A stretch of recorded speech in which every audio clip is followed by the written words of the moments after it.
প্রিয় শিক্ষার্থীরা, গণিতের পাঠশালা ক্লাসে তোমাদের সবাইকে স্বাগত জানাচ্ছি। আশা করি তোমরা সবাই ভালো আছো।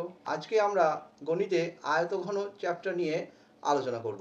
এই অধ্যায়টি মাধ্যমিক পরীক্ষার জন্য অত্যন্ত গুরুত্বপূর্ণ অধ্যায়। তাহলে ঠিক আছে, আমরা আজকের ক্লাস শুরু করতে যাচ্ছি। চলো। তোমরা হয়তো ভাবছো আয়তঘন বিষয়টা কি, আমাদের দৈনন্দিন জীবনে এর ব্যবহারিক প্রয়োগ কি। চিন্তা করো না, এই অধ্যায়ে আমরা ধাপে ধাপে আয়তঘন কি, এর বৈশিষ্ট্য যেমন তল, ধার, কৌণিক বিন্দু, এই সম্বন্ধে আমরা বিস্তারিত জেনে নেব। এছাড়াও আমরা আয়তঘনের সমগ্র তলের ক্ষেত্রফল, কর্ণের দৈর্ঘ্য, আয়তন এবং গাণিতিক যে সমস্যা সেগুলো সমাধানের সূত্রগুলো জেনে নেব। তোমাদের আশেপাশে তাকিয়ে দেখো, অনেক জিনিস আছে যেগুলো আয়তঘনকার আকার। ঠিক আছে, যেমন তোমাদের পড়ার বই, তারপর ধরো হারমোনিয়ামের বাক্স, ইট, এইগুলো প্রত্যেকটি আয়তকার বস্তু। এই অধ্যায়টি তোমরা যদি ভালোভাবে বুঝো, এই ধরনের বস্তুর তার পরিমাপ, সে আয়তনই হোক, ক্ষেত্রফলই হোক, সেগুলো প্রত্যেকটি জানতে পারবে। আজকের ক্লাসে আমরা মূলত আয়তঘনের যে প্রাথমিক ধারণা সেই নিয়েই আলোচনা করব। এর পরের ক্লাসে আমরা যে গাণিতিক সমস্যাগুলো আছে সেইগুলো নিয়ে আলোচনা করব। চলো তাহলে আর দেরি না করে আজকের ক্লাসটা শুরু করা যাক। তোমাদের যদি কোনো প্রশ্ন থাকে অবশ্যই কমেন্টস বক্সে জানাবে। চলো, বেশ, দেখো ক্লাস, আমি তোমাদের কতগুলো বস্তু দেখাচ্ছি। এই একটা আকারের বস্তু দেখাচ্ছি, এই একটা দেখাচ্ছি, এইটা দেখো ভালো করে, আর এইটা দেখো। ঠিক আছে, তো এর দৈর্ঘ্য আছে, প্রস্থ আছে। এইটার ক্ষেত্রে দেখো দৈর্ঘ্য, প্রস্থ, আবার এইটাকে যদি ধরো এটা একটা উচ্চতার মতো হচ্ছে, এইটা ভালো ক্লিয়ার দেবে। দেখো তোমাদের বইয়ের আকারগুলো ঠিক জাস্ট এই রকমের। তো দেখো এইটা দৈর্ঘ্য, এইটা প্রস্থ, এইটা দৈর্ঘ্য। ঠিক আছে, এই যে প্রস্থ, দৈর্ঘ্য, নিচেও থাকবে দৈর্ঘ্য, প্রস্থ। আর এই যে হাইট বলে এটাকে, এটা উচ্চতা বলে। ঠিক আছে, তাহলে আমরা এইরকম ঘনবস্তুর তলগুলো আয়তক্ষেত্রাকার এবং বিপরীত তলগুলো সমান মাপের এবং সন্নিহিত তলগুলো পরস্পর উপর লম্ব। দেখতে পাচ্ছ, দেখো এইগুলো সব আয়তকার তল। কি কোন অংশটা দেখো, GHEF আয়তকার তল। ঠিক নিচেও একটা আয়তকার তল দেখো, ADCB। আবার সাইডে দেখো আয়তকার তল AHGD, এটা BEFC, আবার পিছন দিকেও আছে AHEB। এই যে তল, তাহলে আমরা একটা আয়তাকার ক্ষেত্রের কটা তল পেলাম দেখো। তোমরা এই ছবিটাকে লক্ষ্য করো, সহজে ভিতরে একটা, নিচের একটা, দুটো, সাইডের দুটো, চারটা, এই দিকে দুটো, ছটা। তাহলে আমরা একটা আয়তঘন আকার এর বস্তু তৈরি হতে গেলে কটা তল লাগলো দেখো, চারপাশে কটা তল লাগলো, ছখানা তল লাগলো। দেখতে পাচ্ছ, এবং এই তলগুলো কিন্তু পরস্পর লম্বভাবে অবস্থিত। প্রত্যেকটি তল একটা অপরের সঙ্গে লম্বভাবে অবস্থিত, এবং এইগুলোকে বলে সন্নিহিত তল। এই সন্নিহিত তল দেখো, এই তলটা আর এই সন্নিহিত তল দেখো লম্বভাবে অবস্থিত, আবার এই তলটা আর এই তলটা লম্বভাবে অবস্থিত। তাহলে সন্নিহিত তলগুলো পরস্পর লম্বভাবে অবস্থিত। এইরকম ঘনবস্তুগুলো প্রতিটি তল আয়তক্ষেত্রাকার, বিপরীত তলগুলোর দৈর্ঘ্য প্রস্থ সমান এবং সন্নিহিত তলগুলি পরস্পরের উপর লম্ব, তাকেই আমরা বলবো আয়তঘন। এবং এর আর একটা নাম আছে, সেটাকে বলে সমকোণী চৌপল। ঠিক আছে, এগুলোকে সমকোণী চৌপলও বলে। ঠিক আছে, তো কি এটা বলে, যা বলবে বাংলাতে তোমরা যেটা বলবে সেটা হচ্ছে সমকোণী চৌপল বা আয়তঘন, এটা মনে রাখবে। সমকোণী চৌপলটি ABCD আয়তক্ষেত্রাকার তলের উপর দাঁড়িয়ে আছে। এটা দাঁড়িয়ে আছে কার উপর দেখো, এই যে নিচে একটা তল আছে ABCD, এই তলটার উপর বাকি তলগুলো সব দাঁড়িয়ে আছে, সব দাঁড়িয়ে আছে। বুঝতে পারলে? এইভাবে আমরা সমকোণী চৌপল বা আয়তাকার ক্ষেত্রের এই যে ধারণাটা আমরা পেলাম। তাহলে এই ধারণাটা পেতে গেলে আমাদের কটা তল নিয়ে এটা গঠিত হচ্ছে দেখো, আমি বলেই দিলাম। এইদিকে চারটা, উপর নিচে ছটা, ছটা তল। তো এই ছটা তল মধ্যে সন্নিহিত তলগুলো পরস্পর লম্বভাবে অবস্থিত হবে, এটাও জেনে নেবে। তবে আমরা সেই তলটাকে বলবো, সেই ধরনের আকারের বস্তুকেই বলবো আমরা সমকোণী চৌপল। তাহলে প্রতিটি তল আয়তক্ষেত্রাকার হবে এবং বিপরীত তলগুলো দৈর্ঘ্য প্রস্থ সমান হবে, সন্নিহিত তলগুলো পরস্পর লম্বভাবে অবস্থিত হবে। ঠিক আছে, বেশ। এরপর ABCD তলকে সমকোণী চৌপলের ভূমি বলে। এই যে নিচের যে তলটা আমরা দেখাচ্ছি দেখো, ABCD, এটাকে ভূমিতল বলে, মনে রাখবে, এটাকে বলবো ভূমিতল।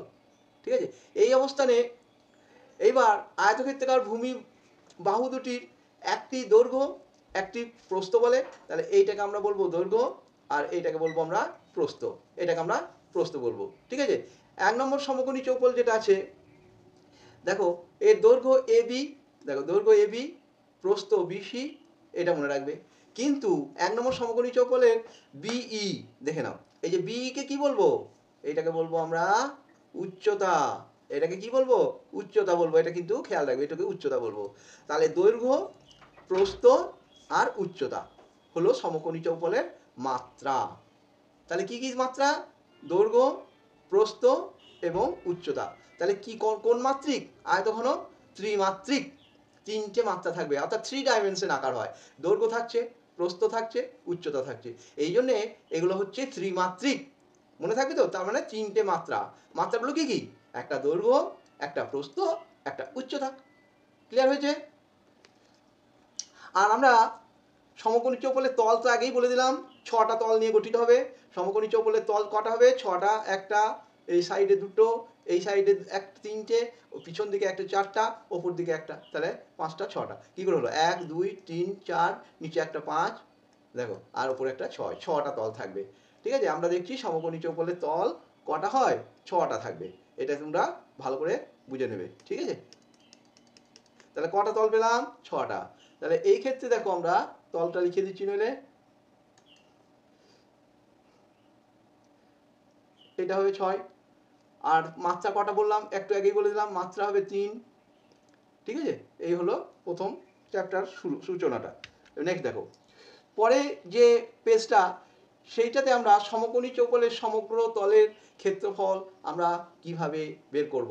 তাহলে আমি তো একটু আগেই বললাম যে সমকোণী চৌপলে 6টা তল থাকে, তল সংখ্যা কত হয়, তল সংখ্যা 6। তো এই যে 6টি তল, এর মধ্যে দেখো নিচেকার যেটা ভূমিতল, এটা ভূমিতল, এর ক্ষেত্রফল কি হবে, দেখো ভূমিতলটা হচ্ছে এবি দৈর্ঘ্য, এবি গণিত বিসি, এটা ভূমিতল।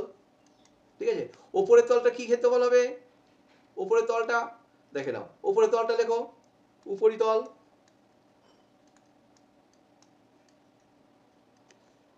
ক্ষেত্রফল,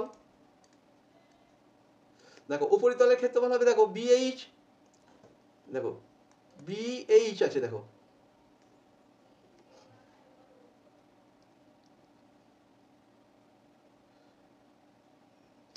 বি বি নয়, বিএইচ বলছি, এটা হচ্ছে এইচই,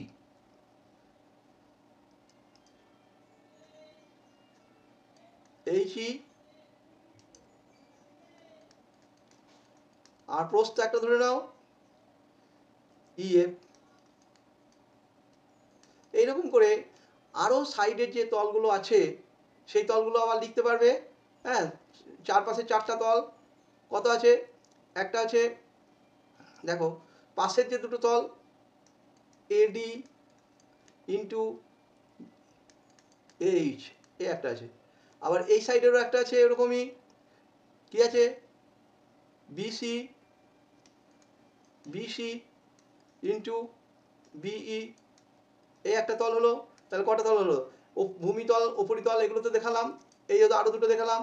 আর দেখাবো আমরা, দেখো এই দৈর্ঘ্য প্রস্থর দিকে আরো এই দিকে দুটো আছে, সেটা হচ্ছে সি ডিসি ইন্টু বিসি, এই একটা তল, আর ওই দিকে একটা তল আছে, সেই তলটা লেখো AB into BE, AB into BE. কিন্তু আমরা একটা জিনিস তোমরা জানো, এই যে ডিসি যা আর জি এফ তাই হবে, ডিসি যা জি এফ তাই হবে। তাহলে এইগুলো এবি আর বিসি, আবার এই, এইগুলো 6টা যেটা রয়েছে দুটো দুটো করে সমান হবে, সেই জন্য আমরা সমগ্র তল যখন লিখবো, হ্যাঁ সমগ্র তল যখন লিখবো তখন কি করব, দেখো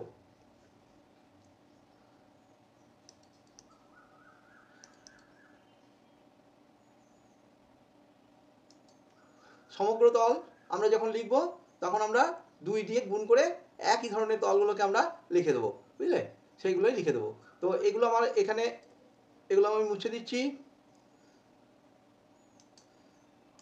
এগুলো মুছে দিয়ে একবারে তোমাদের দেখিয়ে দিচ্ছি সমগ্র তলের ফর্মুলাটা। 6টা তলের যোগফল, 6টা তল মানে দুটো দুটো করে তল তো সমান, তাহলে আমরা লিখবো সমগ্র তলের ক্ষেত্রফল।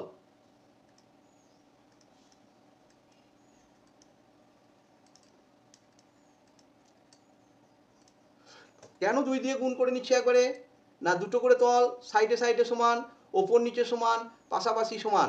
আচ্ছা, এই যে প্রস্থের দিকে দুটো তল আছে, এই প্রস্থ আর উচ্চতার দিকে দুটো তল, দৈর্ঘ্য আর প্রস্থের দিকে, দৈর্ঘ্য আর উচ্চতার দিকে দুটো তল, আর ভূমিতলটা হচ্ছে দৈর্ঘ্য ইন্টু প্রস্থের দিকে, ওপরেও ওরকম আছে, সেই জন্য আমরা 2 ইন্টু 2টা লিখলাম, নিয়ে লিখবো এ বি ইন্টু বিসি একটা, এটা দুটো তল সমান সমান হয় বলে 2 দিয়ে গুণ করে নিলাম, ঠিক আছে, তার মানে ওপর নিচেটা হয়ে গেল।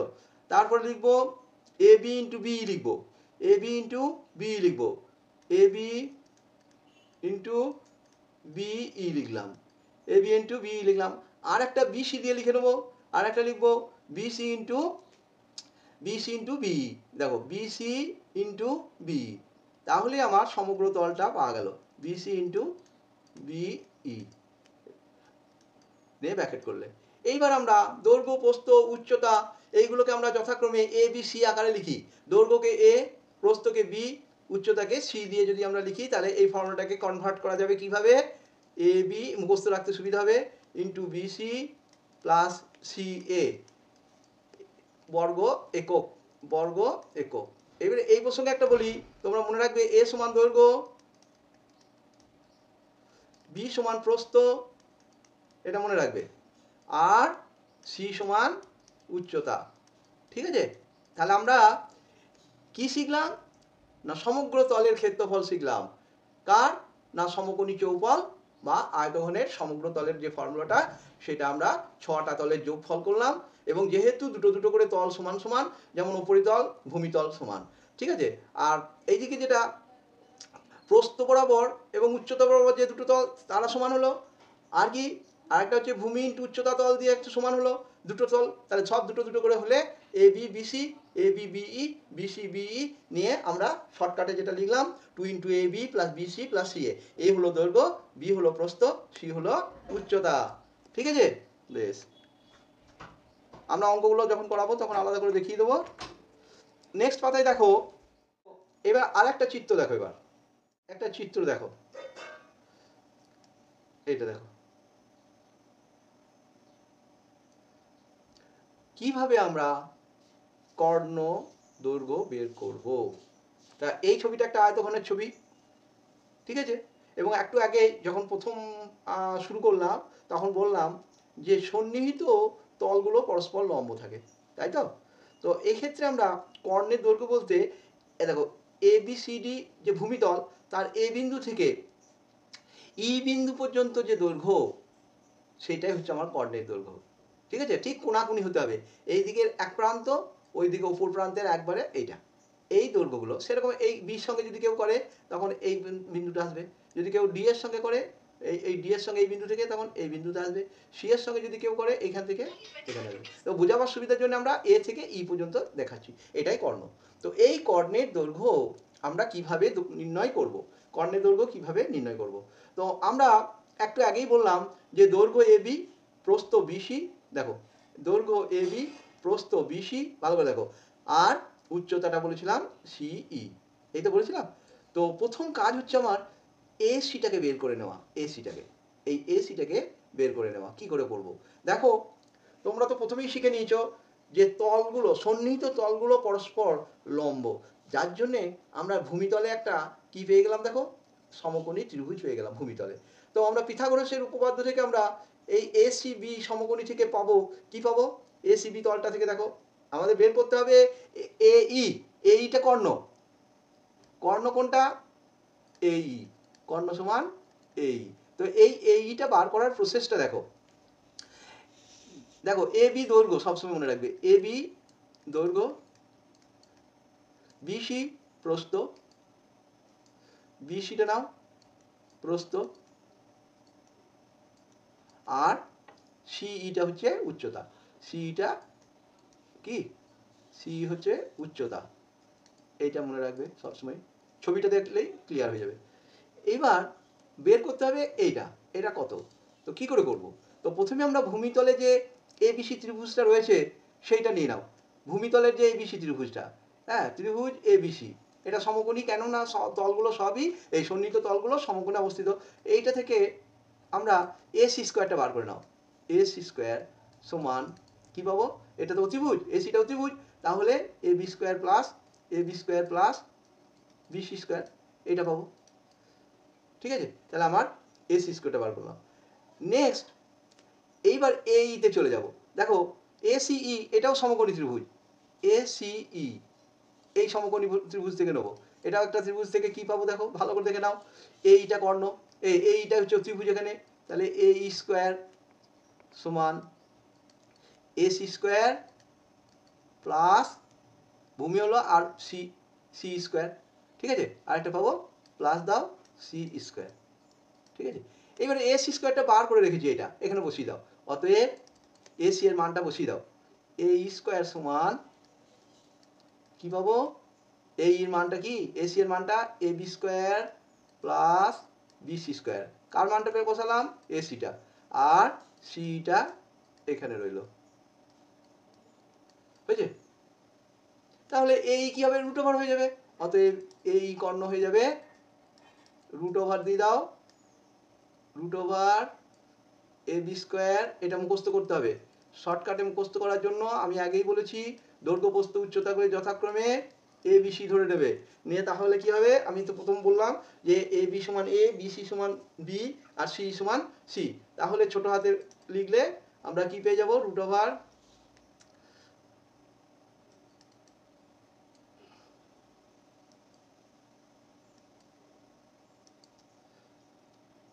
এ square plus B square plus C square একক। এটা দৈর্ঘ্য, শুধু একক লিখলেই হবে। এইভাবে আমরা কর্ণ বের করা শিখলাম।